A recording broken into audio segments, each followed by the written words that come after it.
And I think this is item 20, discussion of possible action initiating code amendments to City Code Chapter 25-2 relating to waivers for compatibility standards. We'll go ahead and give Commissioner Anderson, Commissioner Azar time to detail this. Thank you, Chair. I'm seeing from Commissioner Anderson that I can go ahead. So really, going again to what we're doing today is we are initiating an item which is relating to the waivers for compatibility standards, and that's really about it. That's the only thing that we're doing. In addition, there's an exhibit available in the backup, and so it is essentially for staff to consider. It's not a requirement by any means. I trust staff will be able to go look at what makes sense in terms of waivers for compatibility, how do we do it, where does it make sense, how do we sort of enact it, and come back with some guidance. The exhibit really speaks to two things, partially because they're what is in our code in different places today. One is that in 25-2-1081, there's actually things that allow a land use commission and council to waive compatibility standards, but there's really strict guidance around where you can do that and where you cannot. So we would be creating more flexibility in those to allow us to do it.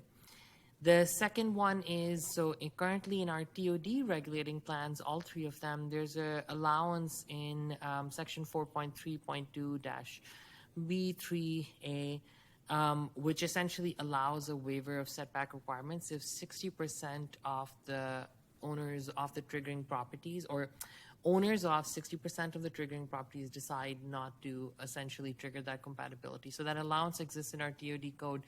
We're essentially saying maybe something like that we can consider. Is it a waiver that's allowed by neighboring property owners?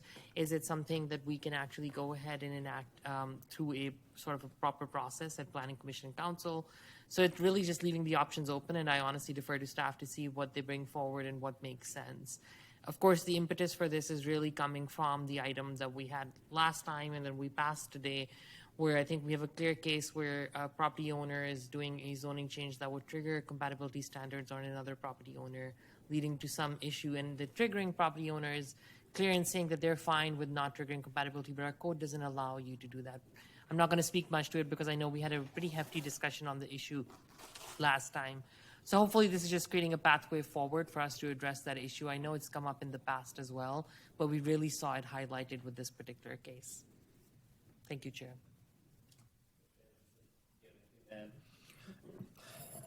Yes, we did say we were going to initiate this last meeting, so I'm glad to see it come back like we said it would. And so there have been a number of times when we have tried to figure out a way to, we've heard from neighbors who said, we don't want to trigger compatibility on this development. We live next to a major corridor and we like the idea of living in a city, and our home is preventing like this development next to us from being what they want it to be. Is there a way we can waive that right?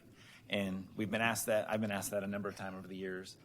In certain parts of town, in certain TODs, it is allowed, and I've watched that happen where the developers have worked hand in hand with immediate adjacent neighbors to get a letter of support saying, yes, we allow this to happen. And it's been a better development because of that. They worked together in a way that they don't get to work together at all. And typically it's we see kind of adversarial, conversations come in here where it's just like, we didn't want this or we did want this, and this is a great way for folks to be able to work together earlier on. That actually, I think, gives more power to that triggering property. So it'll be great to see, number one, an administrative process for this to occur that makes sense, that's with the permission of a majority of neighboring owners, whatever that happens to look like, and then a PC version for that to occur where maybe the triggering property is a graveyard or a school or a group that you're just not going to be able to get to sign off for whatever reason. So excited to see this happen, and I think this will also yield in a lot more housing. Okay, so with that introduction, we can move into our Q&A. So we'll start at 8 and 5, but if we need more, let me know. We can continue on with additional questions to make sure folks are clear. I'm going to go and kick it off because I'm interested. Catch you off guard, Chair Cohen. Sorry. Because I'm how does this relate to the board and adjustments, as I understand, on compatibility waivers? That currently is in the BOA's domain. Is that correct? So Do you have any concerns or any comments, suggestions? Actually, no. I was a little surprised because when I first saw the agenda, I thought I was going to. But no, it's. I think it would work. Okay. I don't see anything. I was literally just texting my vice chair about that. Okay. Commissioner Azar? I was just going to ask, so yes, so Board of Adjustment can provide that waiver. I think the issue that we've had with cases in the past is there's a higher standard, which is really about showing a certain Hardship. degree of unique hardship to a property owner. We cannot allow waivers otherwise. And so because of that, I feel like it's come before where something comes, the entire Board of Adjustment essentially says, yes, this is good planning and we agree with what you're doing, but no, the code does not allow us to do that. So hopefully this addresses that issue. Okay. Thank you for that, the difference in what you guys consider a Board of Adjustments. But and you have to remember also that we're limited by what we can do by the state. Like, so a lot of what's defined as a hardship is already predefined by state law and previous case law. So I think this will actually open up a new path for us to be able to make some really interesting decisions or not have to. Thank you. All right, that's all the questions I had. Commissioner Cox? So how would this differ from like a variance process? So I'll start by saying, honestly, I don't know what staff would bring back. So that's sort of my first answer. Depending on how that's brought back, that will be different. In the two things that I brought forth, sort of the two ideas, I should say, that we're saying, hey, staff, maybe you can consider something like this. The two differences are, one is that rather than it being essentially a variance that, again, has a threshold of its own on what meets the variance requirement, it is more of an administrative waiver for a requirement that the Planning Commission and Council can go through. Of course, that means you go through a public meeting at both stations, so it's sort of like unique to that. It is currently allowed in the code today, but really in very specific circumstances. The other idea is really, and I'll be honest, I don't know how staff works on it administratively on their end, but if property owners of 60% of the triggering property essentially go ahead and say, we do not wish to trigger compatibility on a certain project, then that compatibility does not get triggered. So that's more of a neighbors coming together. I don't know if there's a petition or form that I wouldn't know. I don't know, Ms. Harden, if you have.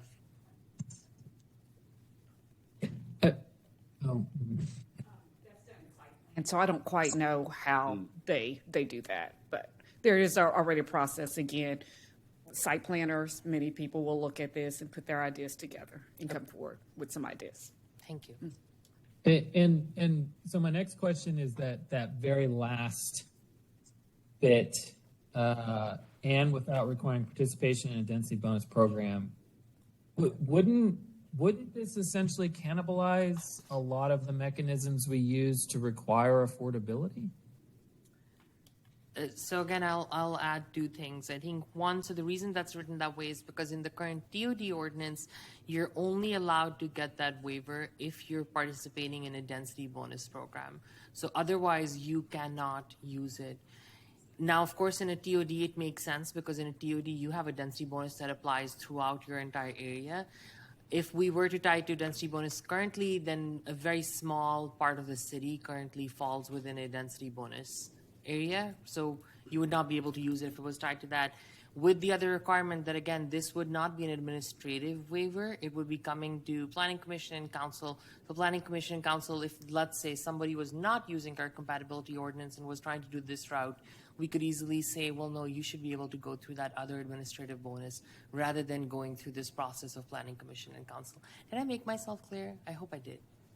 So the kind of the reverse valid petition thing that we're talking about here is basically just to get a ticket to show up to commission and ask for a compatibility waiver.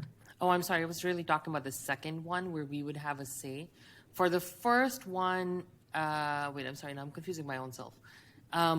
With the TOD one where they can essentially go ahead and owners can do it, So yes, if we did it in that way, somebody could technically do it. So they could allow it for a compatibility waiver with that neighborhood support without using a density bonus program. But again, with the requirement that not all parts of our city under a density bonus program.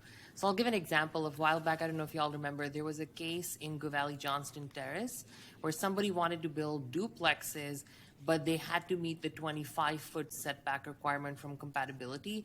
The neighborhood said, we don't want this setback, we're fine with a regular setback. The applicant wanted to do it, and they were trying to zone it to an MF category just so they would actually not have to do something similar.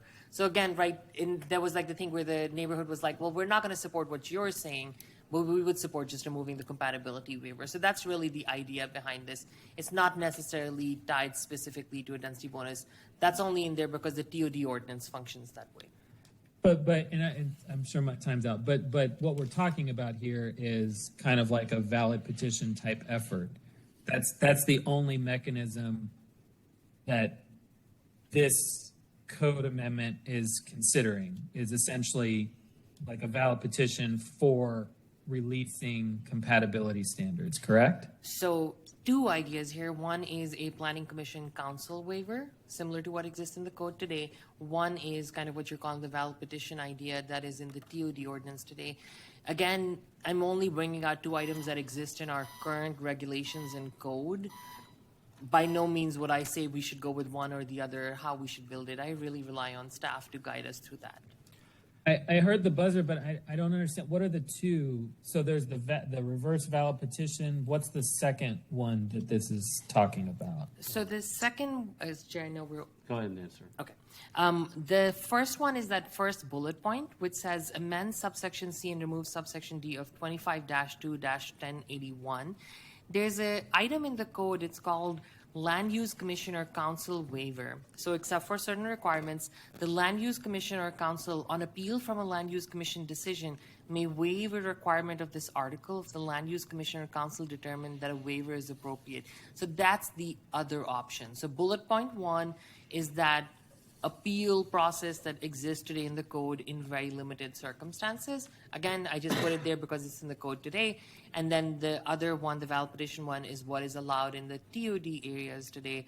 Again, just referring back to how we do it currently. So it's more like, here's two options exist in the code today. Maybe we can do something similar to this. Or staff could come up with a third, fourth, fifth path that is unknown to me at this moment.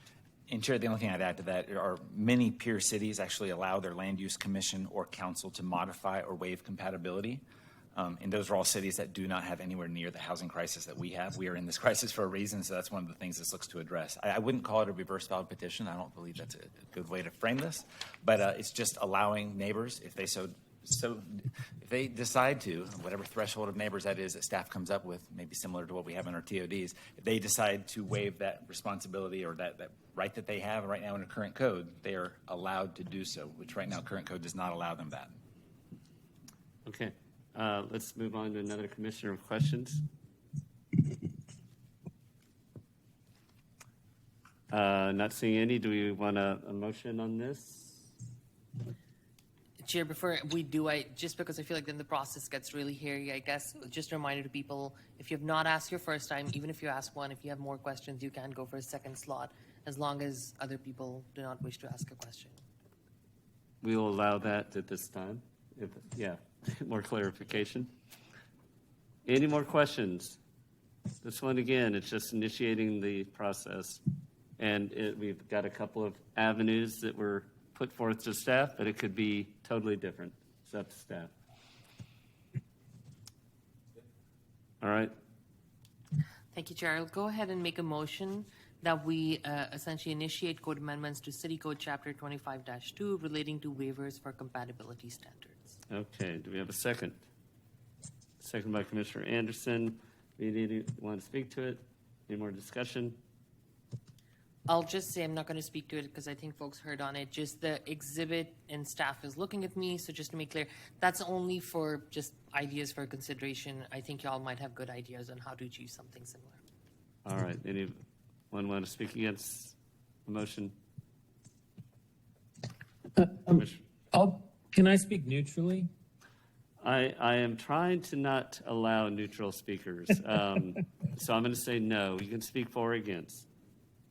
because it's Well, really not, I'm gonna- it's not permitted per our rules. So, No, I understand. And I hate abstaining. I really do. I feel like we need to make decisions, green or red. But I just want to explain. I'm going to abstain from this one because I just don't know enough about the first bullet point. I think I understand the second bullet point, and I don't have a problem with it. The first one, I just need to learn more, and I just don't feel comfortable green lighting that yet. I want to be clear.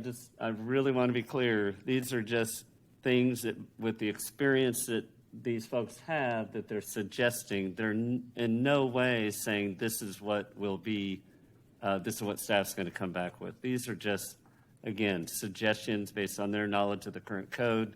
That's it. Staff can come back with something totally different that meets the intent of what we put forth today. So I almost feel like we're scaring people with the additional homework we've done to make it a little clearer. It's actually a little, it's scaring people. And I think, be clear, what staff comes back with may look totally different. And sometimes it does. All right, so anyone else want to speak for or against? Commissioner Howard. Yeah, I actually want to speak on the previous item on against my, and I waited too late. Sorry about that. I do want to speak for this item. I think any bill. Okay, now I'm having trouble hearing you, Commissioner Howard. Which you said you wanted to speak on item 19? On this item, yes. Oh, this item? Yeah. 20? Oh, yes. Well, we're in debate, and so if you want to speak in favor or against either one of this item. Yeah. I'm speaking in favor. Can you hear me now? Yes. No. Yes. Okay. Yeah. I was just adding that I had wanted to speak previously, but can you still hear me? Okay. Yes. Okay. Do you have anything else to add? Okay. Great. Yeah. So I'm gonna say.